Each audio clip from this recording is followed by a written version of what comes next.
दोस्तों हमारे पास यहाँ पे दो नंबर हैं जो आप देख सकते हैं और ये पूछा जा रहा है कि ये दोनों नंबर किसके इक्वल होंगे। इनको सॉल्व करने का जो सबसे शॉर्टकट तरीका है जो मैंने जो है वो इंट्रोड्यूस करवाया है वो ये है कि आप इसको इससे मल्टीप्लाई करें, इसको इससे और इन दोनों को आपस में। मैं तरीका बताता हूँ कि आप इसको इससे मल्टीप्लाई करेंगे तो 4 वन ज़र क्या आ जाएगा 4। आप फिर इसको इससे मल्टीप्लाई करेंगे 3 वन ज़र क्या आ जाएगा 3। और ये नीचे वालों को फिर आपस में मल्टीप्लाई करेंगे 3 और 4 क्या हो जाए 3 4 ज़र क्या हो जाएगा 12। तो ये आपके पास 4 और 3 7 हो जाएंगे, अब क्या आ जाएगा 12।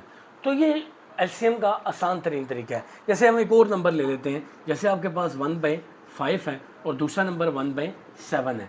अब देखिए 7 वन ज़र क्या आ जाएगा 7, 5 वन ज़र क्या आ जाएगा 5 और 7 5 ज़र क्या आ जाएगा 35।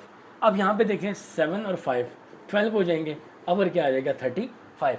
तो दोस्तों ये आसान तरीका है कि किस तरह से आप फ्रैक्शन के नंबर को सॉल्व कर सकते हैं। एक और बात, एक इसमें ख्याल रखिएगा कि अगर नीचे नंबर सेम हो, जैसे 1/5 और 1/5 है, अगर नीचे नंबर सेम हो फिर ये सब करने की ज़रूरत नहीं है, फिर सिर्फ सेम नंबर को एक दफ़ा लिखें और ऊपर वाले दोनों नंबर को ऐड कर दें। इसी तरह से अगर ये देखें कि सेम वाला 1/7 और 1/7, अगर आपने इसको करना है तो नीचे वाले नंबर सेम है तो एक दफ़ा लिखें, 1 और 1 क्या हो जाएगा 2। तो दोस्तों ये आपके पास है कि किस तरह से आप फ्रैक्शंस को सॉल्व कर सकते हैं। आप सबका बहुत बहुत शुक्रिया।